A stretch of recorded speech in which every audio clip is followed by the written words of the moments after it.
Evolution of Educational Theories in the 21st Century Classroom.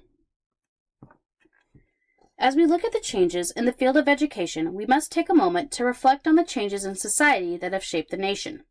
As we look at each decade, these are only some of the notable changes that impacted society.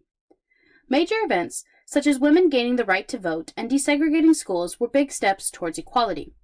As well, global events such as wars and advances in technology led to the need to train and educate more professionals and workers in the fields. Those theories and trends led to changes in the field of education. Even though theories operate on a spectrum from traditional to prospective, these two main categories, traditional and progressive, can help classify the educational theories. Essentialism is the only one on the list that would easily fall into the category of traditional approaches. Traditional theories can be identified by key characteristics that include predetermined curriculum, knowledge is static, and the teacher is to deliver knowledge essential to the student's navigation of the world. Progressive learning theories like cognitivism, behaviorism, and constructionism can be categorized in part of the following characteristics. Taking a student's interest into consideration when developing curriculum, the teacher is a facilitator of knowledge and can lead to more interdisciplinary activities and coursework. These three theories can also vary from traditional approaches in that they see the learner as more interactive with the content presented rather than a receptacle to toss new knowledge into.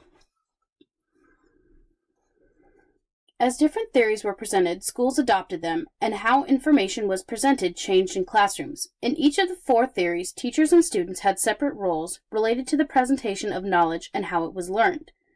The graphic above shows the roles of teachers on top and the role of the learner on the bottom. As time has gone on, and as researchers and theorists have learned more about how students learn, there is a trend towards more active involvement of the learner in the learning process. As you can see from left to right, in essentialism, the student was simply supposed to receive knowledge, but by the time constructivism had taken hold, students were responsible to construct new learning internally. Not unlike the work in our classrooms today, where our teaching is guided by Common Core or state standards, all four theories allowed for prescribed curriculum. Schools or school districts determine what is taught. Teachers or schools that operate under the theories determine how the information is presented and how the knowledge students learn is assessed. We can compare and contrast the four learning theories selected in three different frameworks or relationships. The first relationship is how learning itself is observed. Traditional theories, such as behaviorism, insist that learning is an external and observable phenomenon. On the other hand, more recent theories, such as cognitivism and constructivism, view learning as an internal and therefore unobservable phenomenon in which input is transformed by the learner. Moving to the second relationship is the role of the teacher. Again, traditional theories emphasize the role of the teacher as the expert, transferring knowledge to the student. In contrast, the newer theories prefer to view the teacher as a facilitator, in which learning is student-centered and contingent on the student's perceptions and representations of the information. Finally, we have the relationship of student freedom in learning. Traditional theories prefer the use of standardization and universal curriculum and assessments for students. More recent theories instead emphasize student choice of content and curriculum and differentiated instruction depending on student factors such as prior knowledge, culture, and learning styles.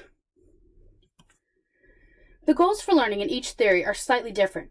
How teachers assess what students have learned differs as well. Knowledge and skills are assessed in more traditional ways. Essentialists ask learners to show their knowledge in very rote ways such as recitation. Behaviorists recognize that a new skill was learned when a learner showed a new behavior. Assessment was frequent as the units of skills were broken down into very small units. Cognitivists use initial assessments to know the starting point for their learners and frequent formative assessments to adjust what they were teaching. What is frequently seen in constructivist classrooms is assessment in which students are asked to construct responses to questions or to apply knowledge to solve problems or synthesize information from readings. When we are looking at lesson planning, we can ascribe to traditional theories such as essentialism, in which we take a set of predetermined curriculum as our objective, or in a more progressive format, allow the student's interests to guide how our curriculum is shaped. As we carry out each lesson, we can use methods that ascribe to more traditional theories, such as lecturing or more hands-on, applicable teaching moments, such as the way of progressive learning theories. The school structure itself can promote particular theories and what is expected of its teachers. For many schools, it is expected that a teacher gives a lesson, and the student should sit and take it at face value that the teacher is the master of knowledge. For other schools, it is encouraged to have teachers try new ideas and be innovative in the classroom in a way that engages students by means of hands-on learning processes rather than being a receiver of information. So why have we made transitions from traditional models where a teacher's only job is to lecture to incorporating new ideas and engaging activities? Simply put, teaching is like every other profession. We learn new methods via research from other fields and incorporate that into our skills and practices. As well, we must stay up to date with the available technology that can be used as resources in our classrooms. Using our 4 theories to guide curriculum and instruction goals, essentialism placed emphasis on preparing students to be valuable members of society. Framing this desire with a 21st century perspective, we seek to infuse this goal with a humanistic approach. We want to give our students the tools they need to be successful as adults, while also realizing the definition of success can and has been broadened to fit a diverse array of desires. Behaviorism, also an older theory, still has merits in reinforcing procedural behaviors using praise. Irby Brown and Laura Asilo, traditional approaches of classroom management have successfully employed systems of reward and punishment characteristic of operant conditioning. Cognitivism offers many valuable tools for ensuring student learning, including using metacognitive strategies, especially in regards to reading, acknowledging students may have multiple differencing intelligences that can enable them to attack problems uniquely, and the use of self-efficacy in the classroom to enable students to be strategic with their goals and actions needed to reach their goals. Constructivism appears to offer students the tools and strategies they need in order to be successful 21st century learners. We realize now that learning is subjective and based on the learner's construction of knowledge. Therefore, we have given constructivism the greatest share of our curriculum and instruction goals. Among the many tools found beneficial with constructivism includes engaging children in meaningful learning activities, authentic assessments, as opposed to assessments based on mere recall of content, and encouraging the use of students' prior knowledge. A couple of questions we anticipate being asked include the following. How can constructivist-based assessments be used while still being able to provide a grade for students?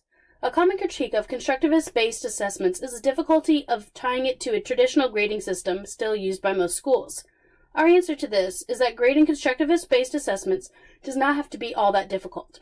Constructivist values authentic assessments, and many authentic assessments can still be graded by using instruments as running records, anecdotal records, and rubrics. Another question we anticipate is the question of even implementing newer theories like cognitivism and constructivism in the first place, as opposed to the tried and true methods like behaviorism and essentialism. Our answer to that is that the world in which behaviorism and essentialism was developed is vastly different than the world of today. We now know that as constructivists and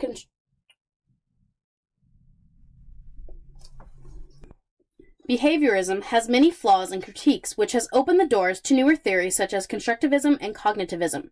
We believe that methods used over a century ago are not appropriate with today's understanding of learning and the brain. Finally, another common question that we ourselves originally grappled with was if there was one best theory that we should use for the majority of teaching purposes of teachers should borrow from different theories. Our answer, we believe, is that it is best to tailor our theories to the needs of our individual students, but also that we might use these theories as tools. Some tools may be more appropriate for certain situations or groups of students than others.